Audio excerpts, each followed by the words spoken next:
Because of all the abuse we talked about in the last video, Google had to change and adapt to maintain its spot as the #1 search provider.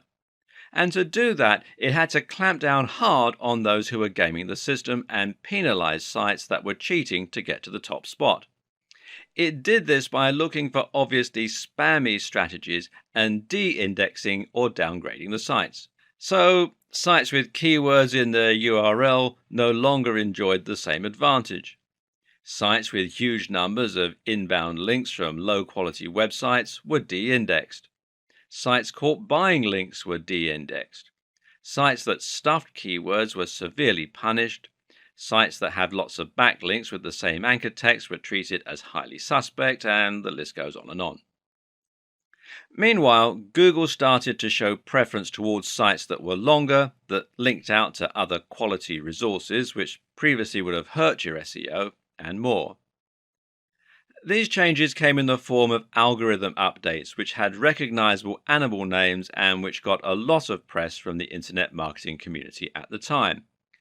These were Penguin, which was designed to reduce the effectiveness of unnatural backlinks, and Panda, which was designed to favor sites that looked high quality. Google doesn't want a website owner to be able to artificially climb its SERPs. Rather, Google wants websites to climb the ranks only when they're genuinely valuable and popular with the audience. It wants to see natural, organic links that you haven't paid for, and it wants to see deep, relevant, and interesting content. The old techniques that were once used to spam Google became known as black hat SEO, and the industry entered a dark period. It's hard to overstate just what the impact of these algorithms changes had on the SEO industry at the time, and on countless other industries as well. These changes ended up completely de-indexing massive websites overnight. Sites that had followed conventional wisdom to get to the top spot on popular search were now completely de-indexed, cutting off the vast majority of their traffic and sales. This led many to proclaim that SEO was dead, that it was no longer possible to game the system because you would be penalized for buying links or for stuffing keywords. And even if someone could break Google's new algorithm and work out a new way to game the system, it would only be a matter of time until Google changed its algorithms again. The industry as a whole was in trouble, and SEO became a dirty word. Many people felt that SEO and black hat SEO were synonymous, and more people began to turn to social media for marketing, with the likes of Facebook and Twitter massively on the rise. But was SEO really dead? Not at all. It was just going through a metamorphosis.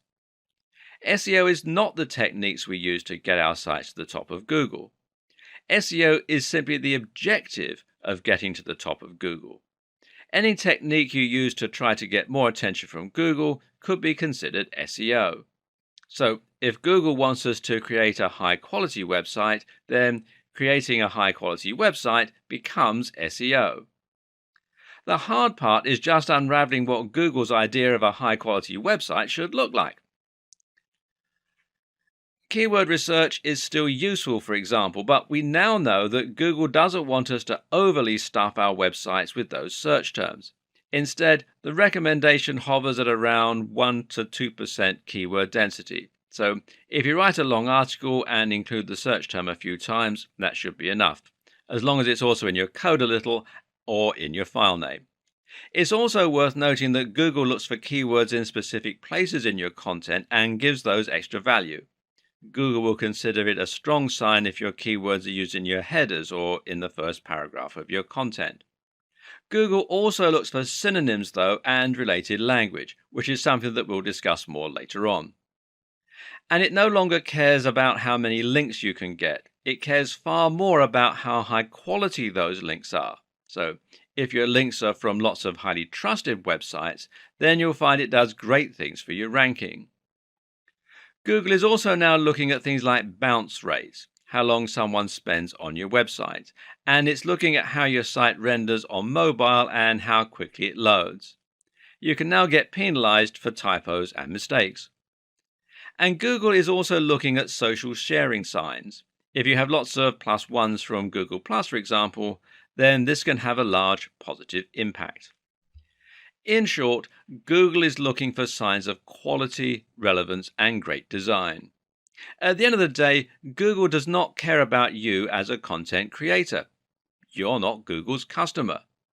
Google's customer is the end user who searches for a key phrase because they want to get relevant information or find the answer to a question. So, if you forget the specifics and instead make your aim to deliver high quality content consistently targeted towards a specific subject matter, then your goals will be aligned with Google. That means Google will want to share your content with its users. And it means that each update and change Google makes should actually benefit you as a creator. This is what good SEO is about today. Forget trying to trick Google and instead think about your users and think about working with Google.